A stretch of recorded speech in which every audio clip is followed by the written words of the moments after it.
Ladies and gentlemen, we meet again towards Parashat Ki Tavo for a short and sweet idea. A very exciting moment in the beginning of the parasha talks about the mitzvah of Bikurim, bringing our first fruit to the Beit Mikdash. What is so exciting about that?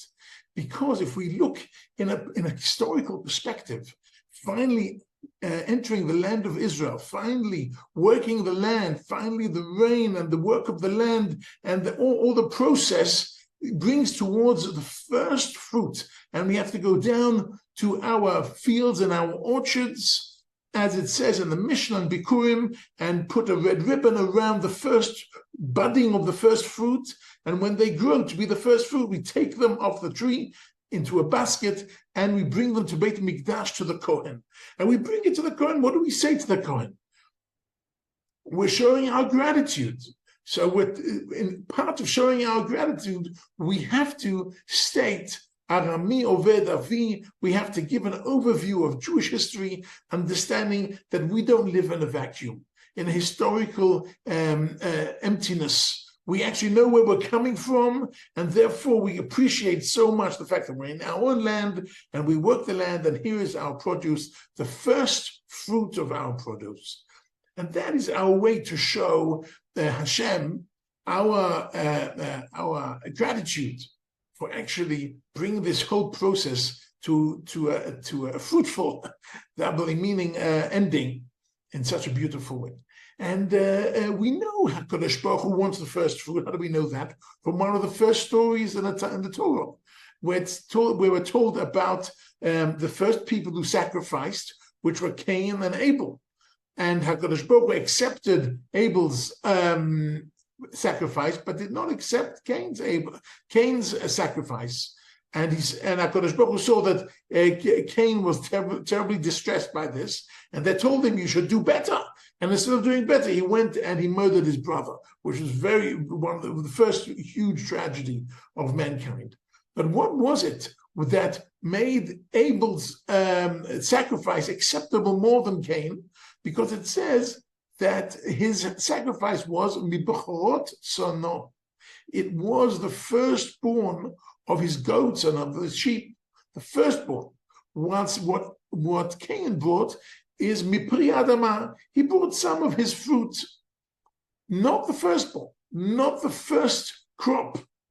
HaKadosh Baruch Hu wants us to bring him the first crop. There's something very important in being the first. The first thing we do in our day is say, Mode'ani lefanecho, thank you so much. I'm alive. You've given me another day of opportunity to do great things.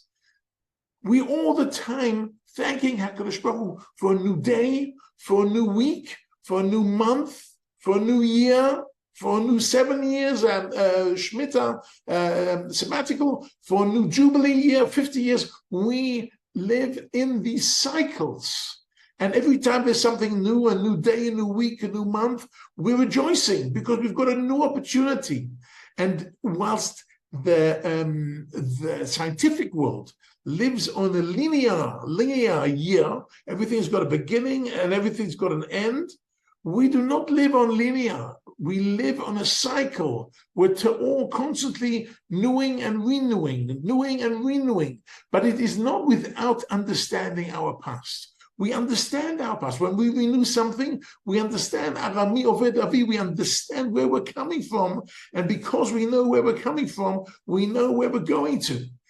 And this is something very, very, very fundamental of Jewish life, knowing all the time to deal with renewal. And the Sefer Chinuch, in Mitzvah Shin Yud Aleph 3:11, talk about the Mitzvah of Rosh Hashanah. We're coming up towards Rosh Hashanah, and what is so exciting about Rosh Hashanah? What is so positive about Rosh Hashanah? He explains, because on the one hand, we don't say Hallel on Rosh Hashanah because the books of life and death are open in front of Hashem. How can we say Hallel? On the other hand, we rejoice. We make a whole yont of this. We dress properly and we eat properly, and it's a joyful day. Why? Because HaKadosh Baruch Hu is judging the world. But he judges the world in such a way that if we do tshuva, if during Elul we do tshuva, and we come to this special day with tshuva, then HaKadosh Baruch Hu does a special thing, which is He erases our debts. People think that we do mitzvahs during the year, we do averos during the year, we come to Rosh Hashanah and He cleans the platter. That is not true, says the Sefer HaChinuch. All the good deeds are there and they'll be there forever. The only thing that is erased are the negative, only the negative. So we're continuing the next year, the positive that we had the previous year. We're all the time climbing. We're all the time climbing, but that's only thanks to the fact that HaKadosh Baruch Hu once a year erases all the negative. And that's a fantastic idea. And that's worthy of a Yom Tov. And that's worthy of Rosh Hashanah. And that's why it is a special day. And even though we don't say Hallel, we look forward to Rosh Hashanah, we blow the shofar, and we dress properly, we go to shul, we sing, we're happy, because HaKadosh Baruch Hu is actually erasing all our negativity. If you can imagine an analogy of a person who has got two bank accounts. One account is only for putting money in for what he earned, and the second bank account is only for his spending, and these are two separate bank accounts. And once comes Rosh Hashanah, HaKadosh Baruch Hu doesn't equalize everything. What we've earned, our salary, is still there in the account. Only our spending, only our negative is being erased. So this is a especially happy day, and we look forward to this day in a great. We stop and we think about these, the message of Bikurim, that we're actually sitting on the shoulders of our previous generations, and we are understanding where we're coming from, but we're also looking forward. And there's new beginnings all the time. We have new beginnings. It's no surprise that Israel is a startup nation, and so many startups and so much research and development and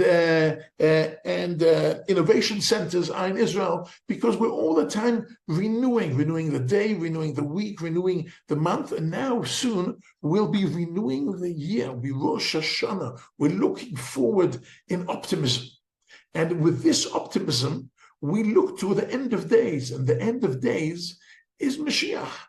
I'm sorry to tell you, I don't know who Mashiach is. I don't know when he's going to come. But I know one thing.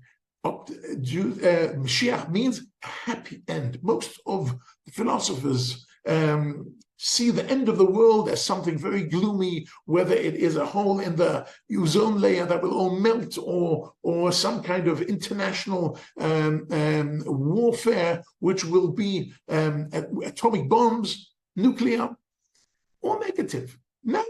We have a positive future to look forward to. A positive future to look forward to that hopefully will include bringing Bikurim on Shavuos, between Shavuos and Sukkot. We can bring these Bikurim and say to HaKadosh Baruch Hu, here are our first fruit. And we appreciate the fact, because we know where we're coming from and we know where we're going to. Wishing you all K'tiva v'chatima tova, a beautiful new year.